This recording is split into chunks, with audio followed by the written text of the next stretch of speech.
Alright, if you're tuning into this video, then you should have this paper called Using Compatible Pairs to Add Ones and Tenths.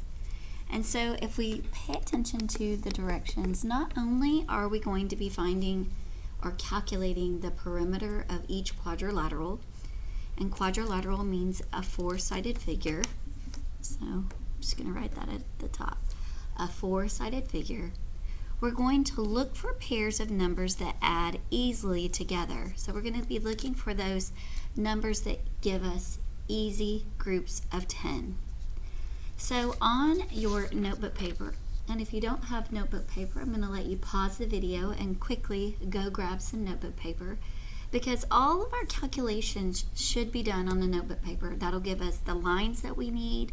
That will keep it very organized and neat. Boys and girls, I want you to know there are a total of 9 problems, and if you are unable to finish this in class, then I want you to go ahead and complete it at XLT. All right, so when I look at A and I kind of zoom in on A, what I see is a quadrilateral with the measurements of 3 7/10, 3 2/10, 4 3/10, and 3 8/10. And so when I'm thinking about numbers that are easy to add together, I'm going to first look at the tenths place. That's the digit right behind the decimal. And quickly, I'm thinking about the number 8. And how many more could I add to the number 8 to get a group of 10? That's right, I could add 2. So I'm going to put these two numbers together first. And then when I look at 7/10 and I think about how far away we are from a group of 10, we're only 3. So it makes sense to me to put 3 7/10 and 4 3/10 together.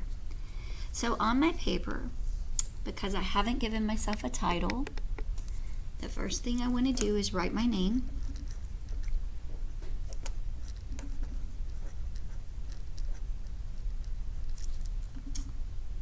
The next thing that I want to do is give myself a title, Perimeter Practice.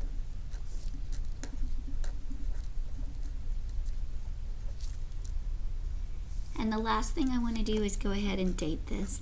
Today is 10/9/2024. And remember, boys and girls, I'm using pen, but you should be using pencil. Pencil keeps things neat, organized, especially if we make mistakes. So I'm going to go ahead and I'm going to write the letter A here so I know which numbers we're talking about. And I'm going to zoom out just a little bit more. And thinking about the numbers I want to put together, I have 3 2/10, and I'm writing neatly on the line. And we have 3 8/10. And we're going to quickly add those together. So 8/10 and 2/10 again gives me a group of 10. Going to carry that 1 to the ones place. I'm going to drop my decimal into place, and 3 plus 3 will give me 6, plus 1 more gives me 7. I'm going to go ahead and think about the other two numbers. So we have 4 3/10 being put together with 3 7/10. And again, when I think about 3/10 and 7/10 being put together, that will give me 10/10. Carry my 1. Drop your decimal into place. And 3 plus 4 is 7, plus 1 more makes 8. Now to get the total perimeter, the distance around the entire figure, we're going to take these two pieces and put them together. So now we have 7 holes and 8 holes, which will give us a total of 15 hole pieces. And remember, boys and girls, M stands for meters. So I'm going to go back to my paper and I'm going to write 15 meters. Let's look at letter B.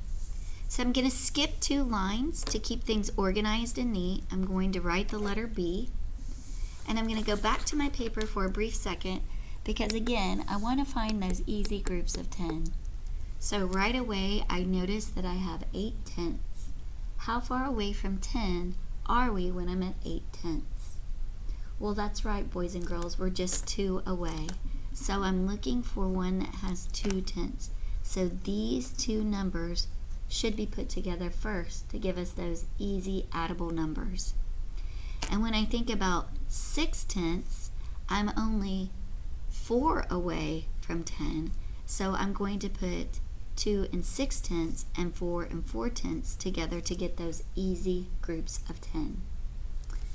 All right, I'm going to go back to my paper now.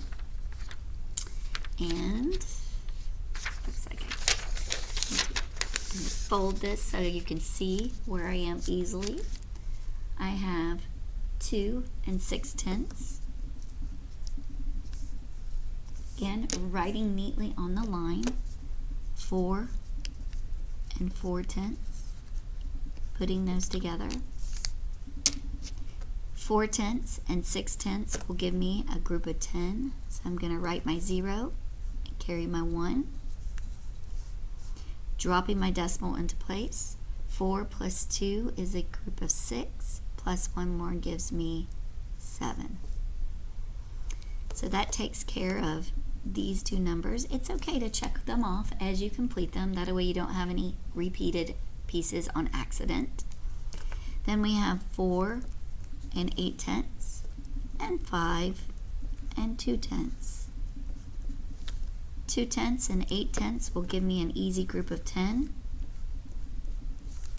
5 plus 4 will give me a group of 9, plus 1 more gives me a group of 10. Don't forget to put that decimal into place. Now that I have 7/10 and 10/10, I need to put these two together to get my final total, the total distance around this quadrilateral. And that would give me 7 plus 10, which is 17 meters. So quickly record that on your paper. And finally, when we look at C, again, one more time, we're looking for those easy groups of 10. So right away, I spot the 9/10, and I think, well, I'm just 1 away from a group of 10. So do I see one that will have 1 in the 10th place? I do. I'm going to put these two numbers together first. When I look at the other two numbers that are there, I see 5/10 and I see another 5/10. That works out nicely because those two numbers give me a group of 10. So I'm going to go back to my paper. I'm going to skip 2 lines again to keep things neat, to keep things organized. Oops, can't see that. And so that you can see easily, I am folding my paper, but you don't need to fold your paper. You can just record, you can just write it down. So I have 5 and 9/10 being put together with 5 and 1/10. And 1 plus 9 is a group of 10. Carry your 1. Drop that decimal into place. 5 plus 5 is 10. Plus 1 more gives me a group of 11. That takes care of these first two numbers. The other two numbers in my quadrilateral are 4 and 9/10 and 6 and 5/10. I'm going to combine these two numbers to get 10. In the 10th place, 6 plus 4 is 10, plus 1 more gives you 11. My final piece is to put these two measurements together for my total, and that will give me 22 meters, because 11 plus 11 is 22. And again, we need to make sure that we write the corresponding measurement. So I'm going to go back to my paper and write 22 meters. Boys and girls, your job. You have 6 remaining. Just like we've done on the first 3, you're going to write your information on your notebook paper so that it is neat, it's organized, and you don't make any silly mistakes adding. And then you're going to record your answers here. When you're finished, You're going to staple your work behind your paper. This is your reporting paper, but this is where your work will be. Then you will turn that into the basket. Please make sure that your name is on both papers. Happy solving!